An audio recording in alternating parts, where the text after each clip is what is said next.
Welcome everyone to the future of engineering. We really do see that the Engineers in Residence program, which is run by the PEO, really does give a chance for us to shape the future in a very powerful way. So we're going to talk about that, and I thank you for your interest in the Engineer in Residence program.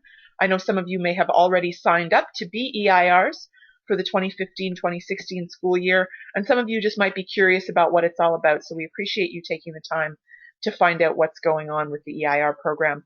So we're going to do that right off the top. We're going to talk about the EIR program, what it is, who's in it, how it works, that kind of thing. Then I'm going to introduce you to myself and our team. My name is Erica Lee Garcia, and I'm very happy and feel honored to get the opportunity to run the EIR program. It's a very inspiring job that we have to support all of you engineers and EITs like yourselves who want to make a difference by inspiring the next generation. So we have some bigger ideas about why we're creating this change, and we'd like to let you in on that as well to see if that inspires and excites you as much as it does us.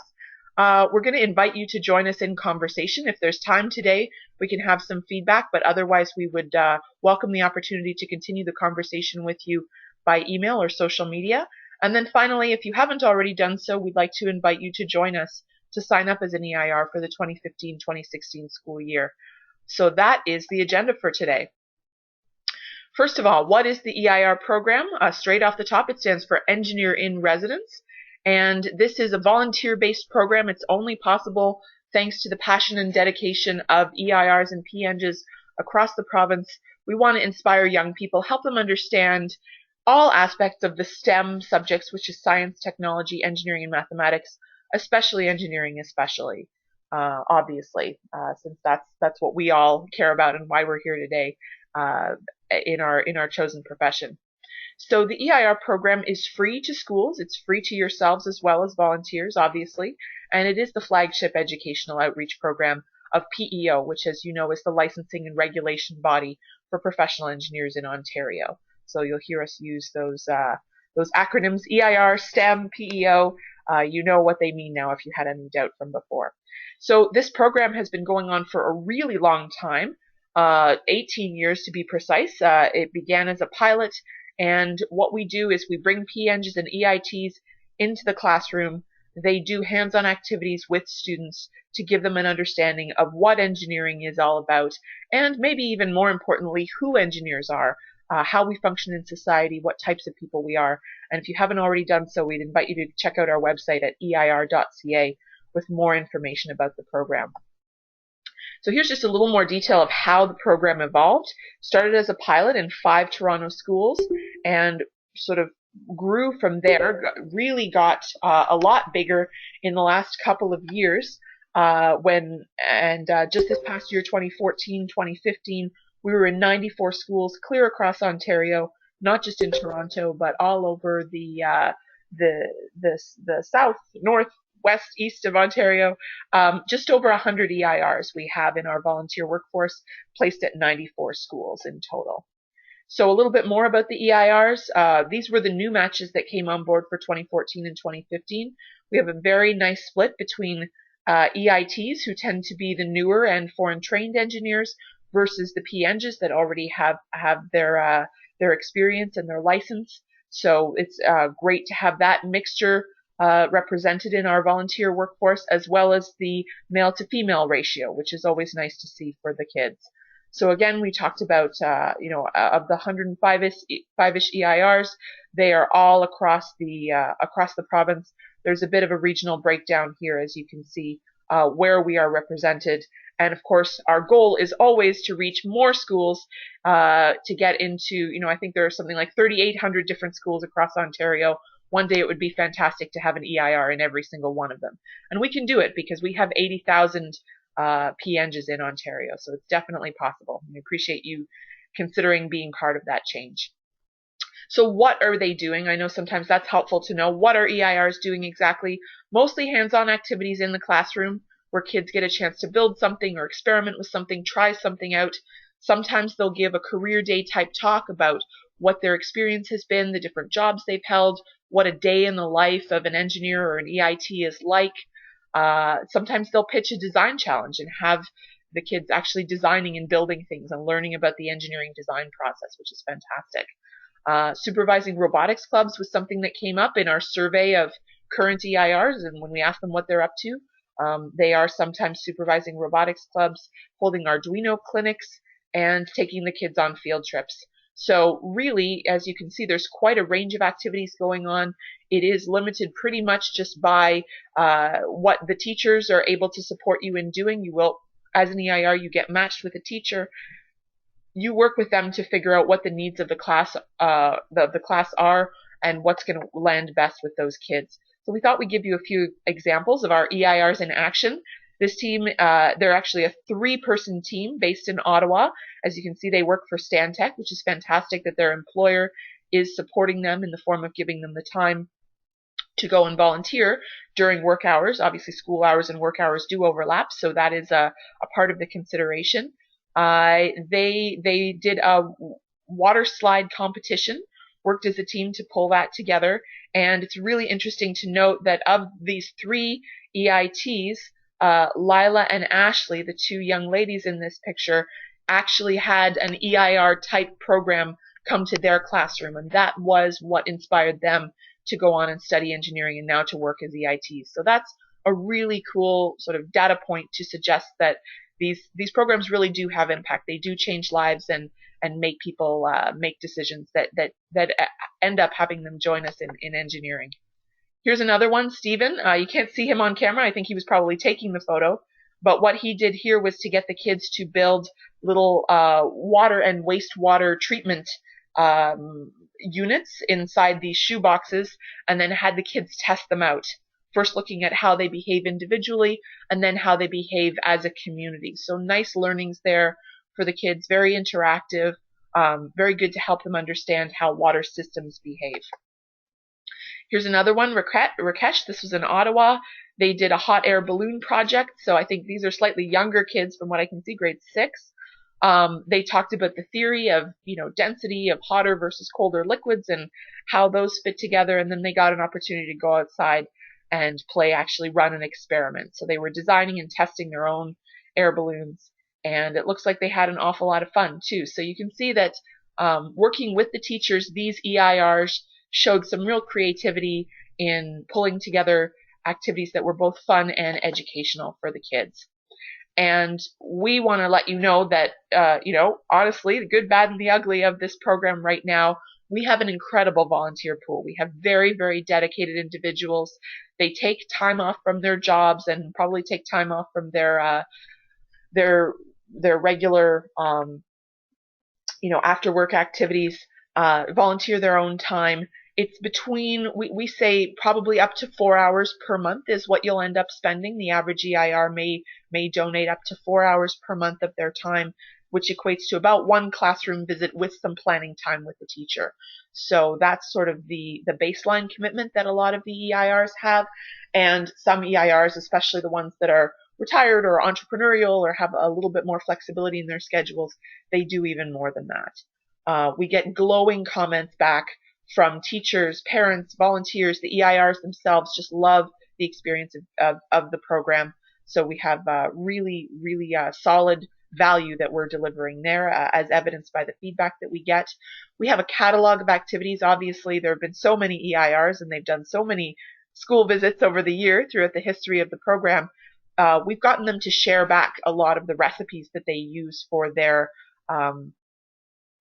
activities. Anything from a handout that tells you how to run and how to explain a particular lesson to this PowerPoint slides themselves that you can take, and all of that is available to our EIRs. So you're not stuck inventing your activities from scratch. We also think that there's a lot of momentum, there's a lot of appetite, especially in local school boards and in the teachers themselves, to really ramp up the STEM components of their education. Most elementary school teachers, so we're talking about K to 12, don't have a lot of comfort or experience teaching these types of things, and they're really grateful for the opportunity to get a perspective from someone who's got some real-world hands-on experience in a field like engineering. It's incredibly valuable for the students, and it's great for the teachers to be able to tap into as well, because then they can start to explain engineering better to their students, even if they themselves have never taken any engineering courses. So some of the challenges, as I mentioned, the kids in general, and maybe we could say society in general, doesn't necessarily understand what engineering is, how prevalent it is, how important it is, how it shows up in many facets of our everyday life.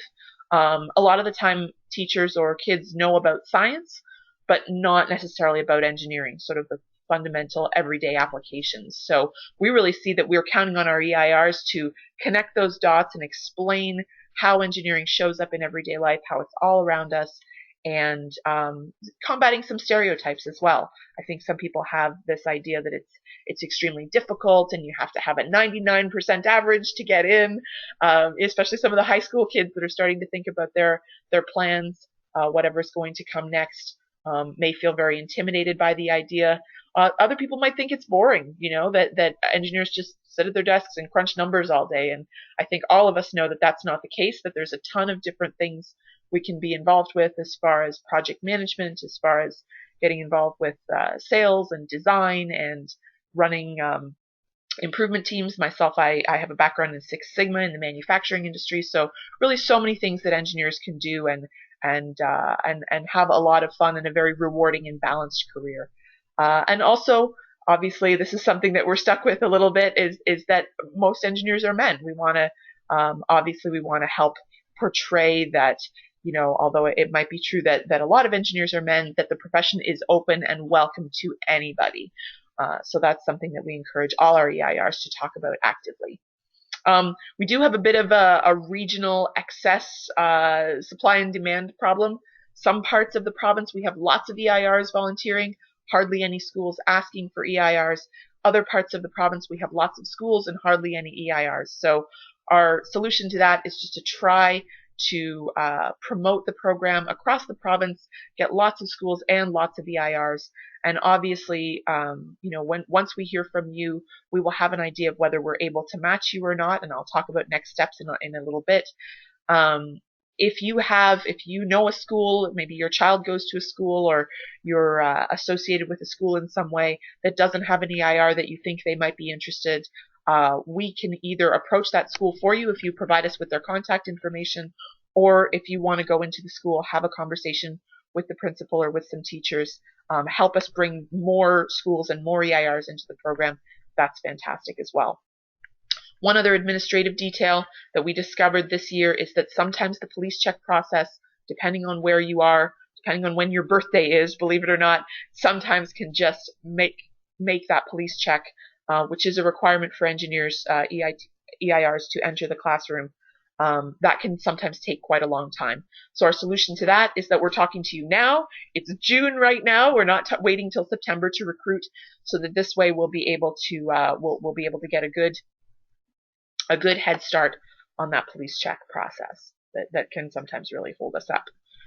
So I just wanted to give you a little bit of a sense of what EIRs are saying. They're really highly dedicated, as I said. Some EIRs have been with us for over 10 years.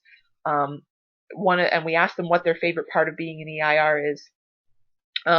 Energizing this inner city school around science, showing the kids that anything is possible regardless of your background or environment, and seeing so many of them flourish. So that's from an EIR that's been with that school for a long time and obviously has tracked some of the students through their career progressions and graduation and seen them go on to succeed, in part because of how he's inspired them. So that's pretty cool. This other EIR says, the class really enjoys it when I come. They know more about engineering. We have fun together and they get to learn, so it's a win-win. And these are just two quotes that illustrate exactly what the point of the program is and what we're looking for. And here is the team that gets to support you through becoming an EIR. That's me over there on the left. As I mentioned, my name is Erica.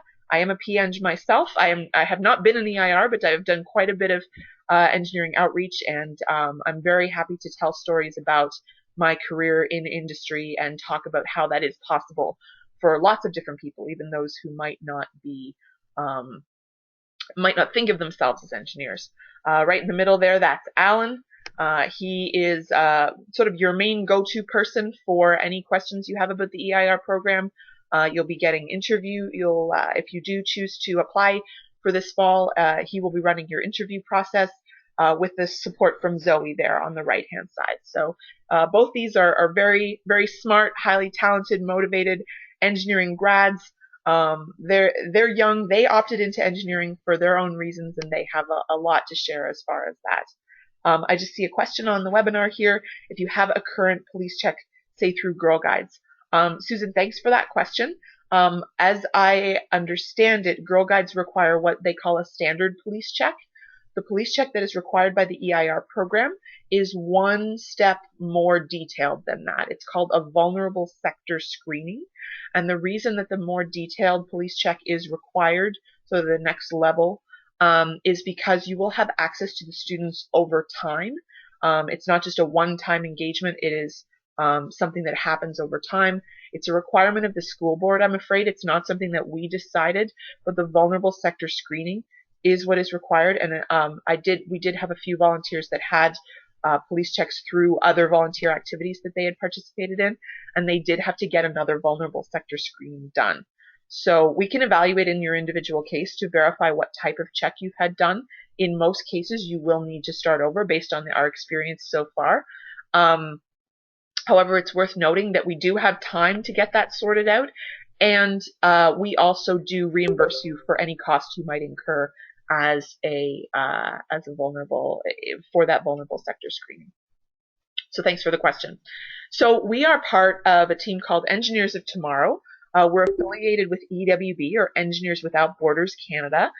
We started in 2012, and our goal is to transform the engineering profession. We think there should be lots more diversity. We think that we should be able to learn from our mistakes, even though we know we're never supposed to make mistakes. But in order to innovate and move forward and solve big, important, complex problems that are emerging in the 21st century, we want an engineering profession that is vital and up to date and ready to do that.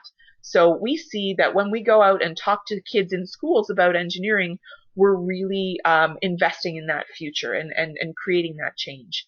So what we want to do really is raise the public's awareness and maybe change their perception a little bit about what engineering is. And the way that we do that, if you've ever run across National Engineering Month Ontario,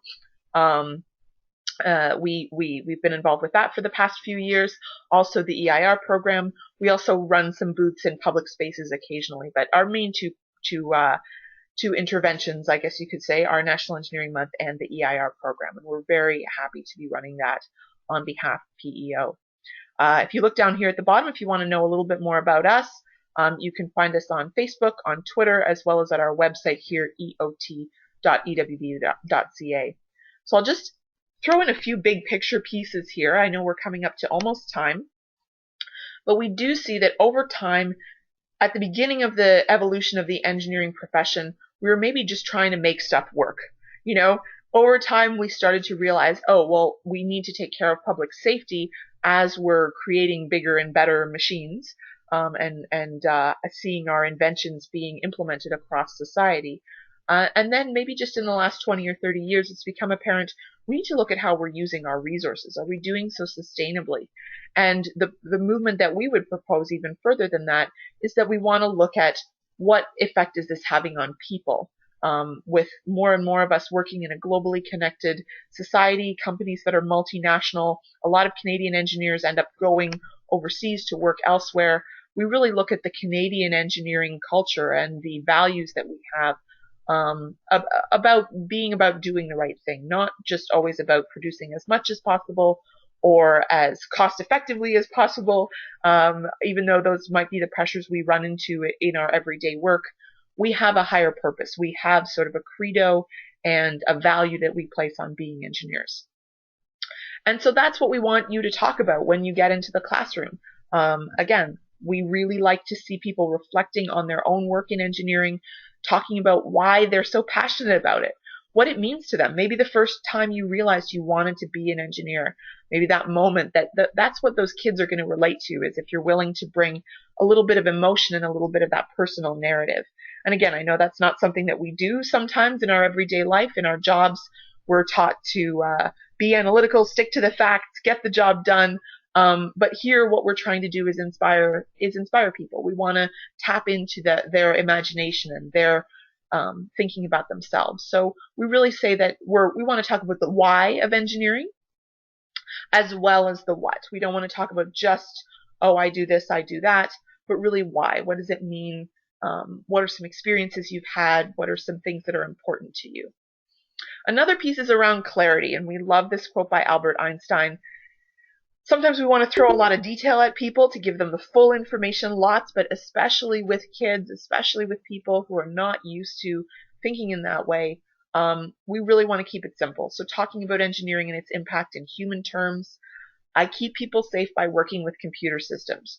Great example of a way that you can explain something in a way that kids are going to understand and they're really going to jump on. What we think of this as being accessible, and I've got sort of a long sentence here. This is a little tongue-in-cheek, but I know sometimes as engineers we can get carried away with the detail. We want to give all the correct technical specifications, but in doing so, if we give too much information, it's just going to confuse people. It's going to create a sort of an intimidating experience, and we want to do the exact opposite. We want kids, hopefully all the kids in the classroom are going to be excited and feel like they understand, like they have confidence, they have inspiration to potentially consider engineering. So we know, I'll just run through this diagram really quickly here. There are some groups of kids that are just going to love engineering. They will love everything you say, what you do. Possibly, there's some data to suggest 60 to 70% of kids that opt in have a parent or someone in their life who is an engineer. And so it's fine. They're going to go into the engineering profession, and we're going to continue to bring them together. What we want to do is to start to expand the pool that we're drawing on from these kids that could choose engineering but are choosing something else because they don't understand what engineering is, or they don't understand how it could be really great for them. So instead of just saying, hey, engineering is about math and science, and really reinforcing this idea that engineering is just about having good marks, being good in the science, that engineering is just about building stuff, or just about race cars and rocket ships, which tend to be the things that, stereotypically that boys are more interested in than girls. We want to give them other messages as well, tell stories that highlight other aspects. And in doing so, we're going to start to tap into all of these different populations. So let's say over here, this A prime bubble, this represents kids that are the innovators. They're the big thinkers. They've got great ideas. These kids over here represent the ones that are really good leaders, and they're good at communicating and bringing people on board and managing projects and moving things ahead. These are the kids that want to change the world. Those are all aspects of engineering, and those are all qualities and attributes that we want to attract into the profession. So if we start talking about those and representing those attributes in ourselves, it's really cool to think about how we're going to have more diverse entries into the engineering profession. And from there, we'll be able to tell even more stories that will go back, and it becomes sort of this self-reinforcing loop. So that's our little take on diversity. And what are some effective messages that you can talk about instead of saying the old, math and science is good. Nothing wrong with talking about math and science, but we think that these are other ways that you can speak about engineering as well. So we will make a copy of this presentation available to you, and you can go ahead and look through everything on your own time. But I would say just for now,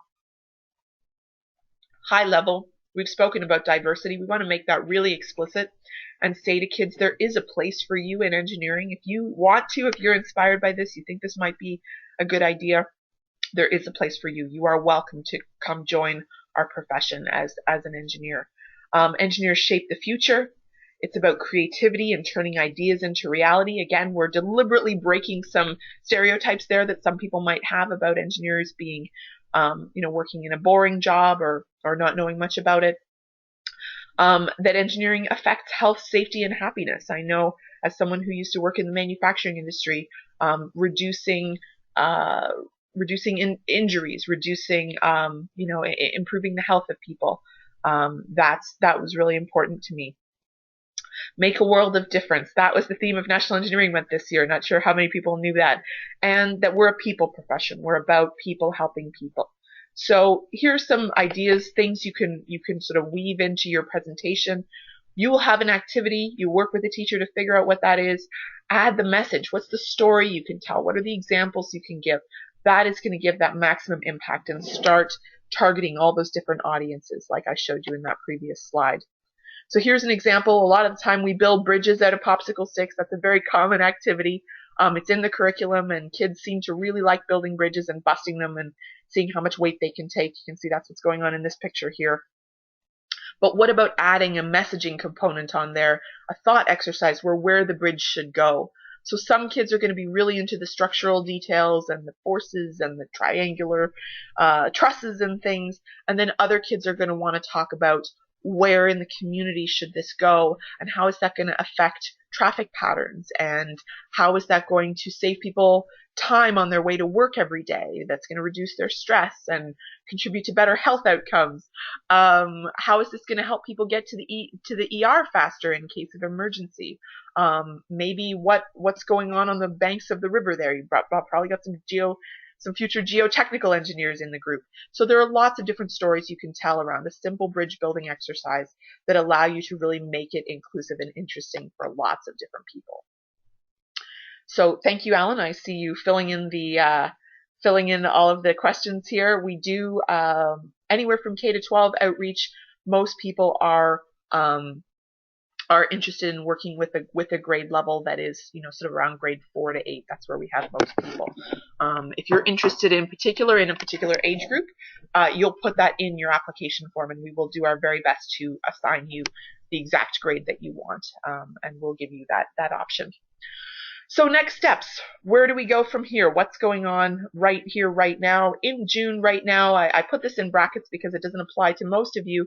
This applies just to the current incumbent year of EIRs, but we are performing a year-end wrap-up, which involves having the option to decide, do you want to renew or not, as in sign up for the next school year.